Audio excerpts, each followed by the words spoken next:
In a room, 5-year-old Veronica sits opposite William and is informed that her parents have just passed away.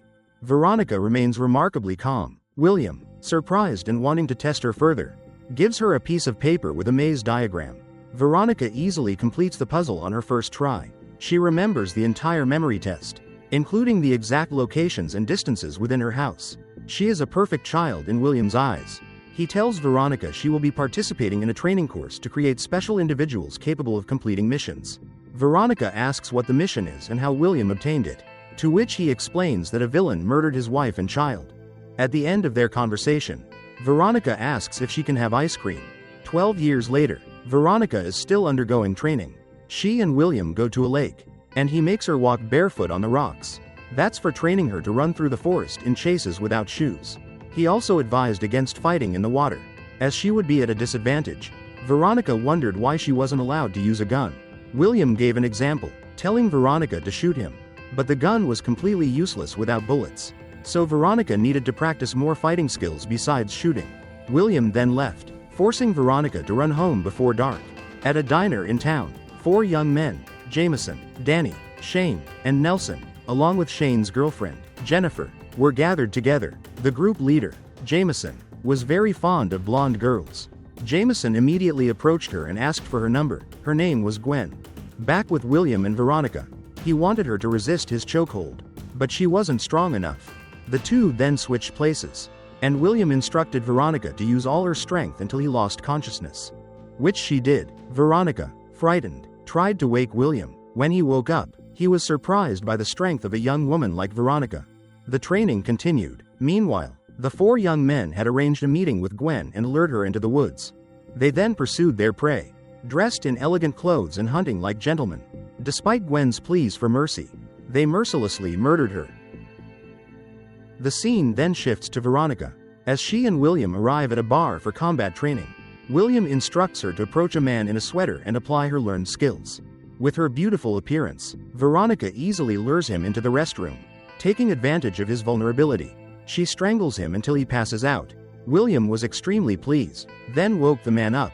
They both returned to the hotel, where Veronica, in her adolescence, had fallen for William, but he resolutely rejected all her advances. The next day, Veronica was tied to a chair and William injected her with a drug that would cause her to hallucinate, confronting her deepest fears, despite her claims of fearlessness. After injecting the drug and securing her with the restraints, William left. That's when Veronica began to feel its effects. She hallucinated and fought with a man. Overwhelmed, Veronica had to rely on William for help. She couldn't distinguish between reality and illusion.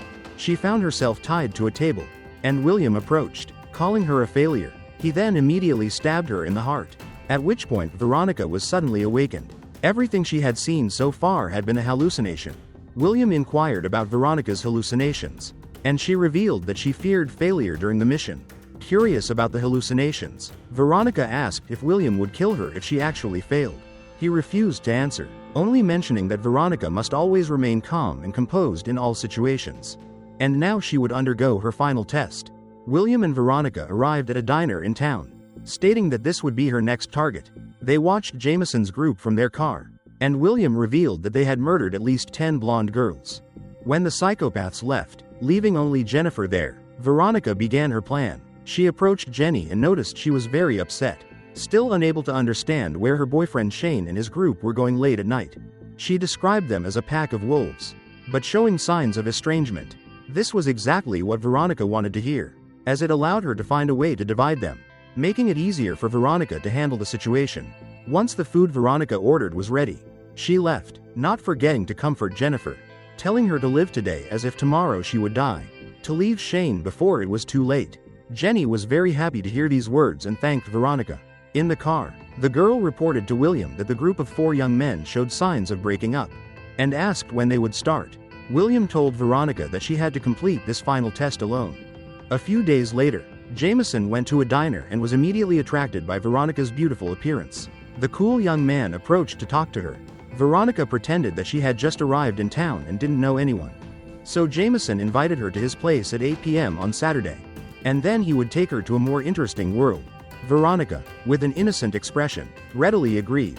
When the appointed time arrived, Jameson, with the mindset of a hunter, began to pick up the remaining 3 members of the group. Veronica was also ready for this mission, not forgetting to leave a note saying, "I love you," for William.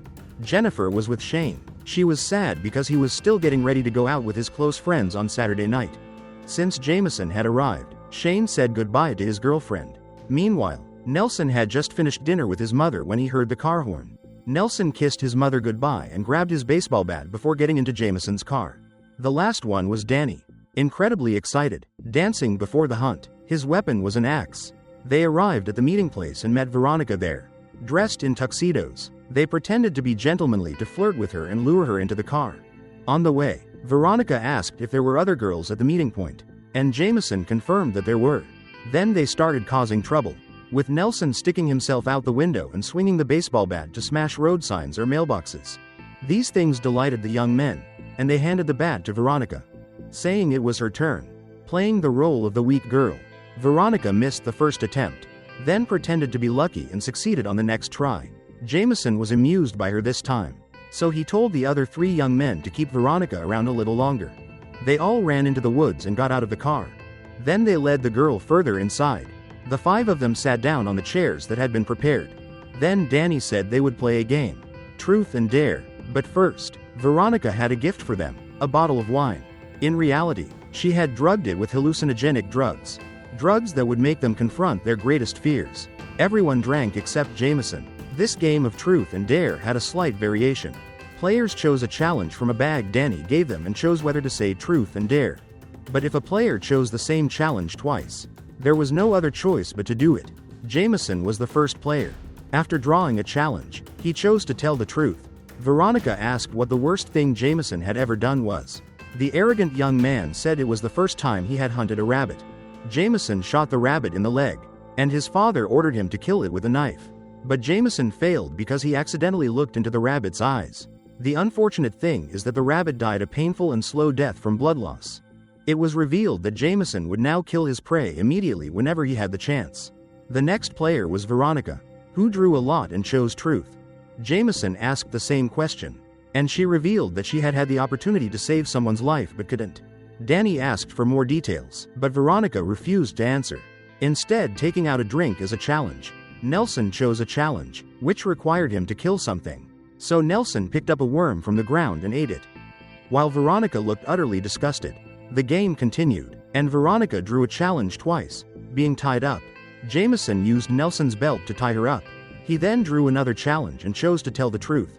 Veronica immediately asked about Gwen, their most recent victim. Jameson remained calm, saying he knew nothing about Gwen. He drew another challenge for Veronica, which was death. Now, the game turned into a hunt. Veronica had 5 minutes to escape before the 4 men began their pursuit. She pretended to be terrified, screaming for help while the men laughed. Jameson started the countdown, and Veronica immediately ran away. Danny ignored the 5-minute delay and quickly began his pursuit. Veronica managed to untie herself after running a short distance, and began her mission. The drug in the alcohol had taken effect, and Danny was hallucinating, seeing 2 men dressed as bear mascots attacking him.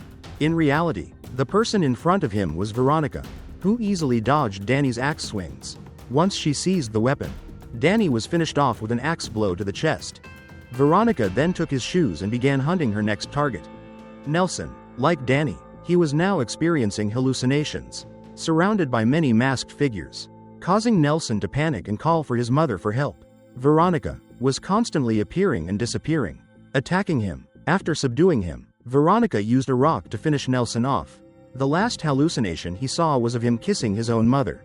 Jameson, having found Danny's body, began to feel increasingly amused. Meanwhile, Jennifer had made her way to the wood, but she encountered Jameson first, and it was revealed that they had once been lovers. He used sweet words to seduce Jenny, and they began kissing. Shane saw his girlfriend's car and rushed to find her, only to witness a heartbreaking scene.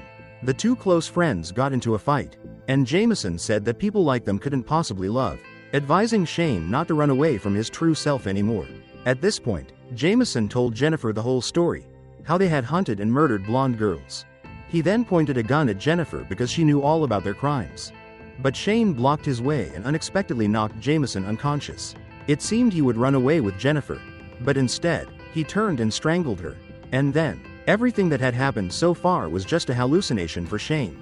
It was revealed that this was his greatest fear, being betrayed by his girlfriend. Veronica attacked and easily strangled Shane to death. Jameson then saw Nelson's body.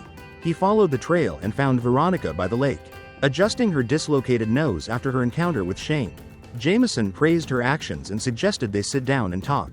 He then learned that his friends had taken a drug that caused them to hallucinate.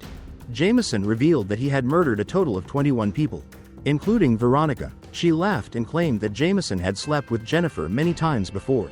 Veronica asked what his greatest fear was, but he refused, attacking her for the deaths of his friends. Jameson suggested they become a couple and kill together. Veronica refused, and they lunged at each other, beginning a fight. With her years of fighting skills, she successfully chained Jameson's neck, rendering him unconscious. She gave him alcohol before dragging him away and hanging him high up. Now, a single slip would be fatal for Jameson, and he began trembling and begging for mercy. Hallucinations appeared as Gwen and other girls who had been Jameson's victims approached. This was the psychopathic killer's greatest fear. Gwen approached and pushed him off the rock beneath his feet. William arrived when Veronica had finished her task. The two then went to a diner for a meal, and William was very pleased with Veronica. The movie ends here. Thanks for watching and see you in the next video.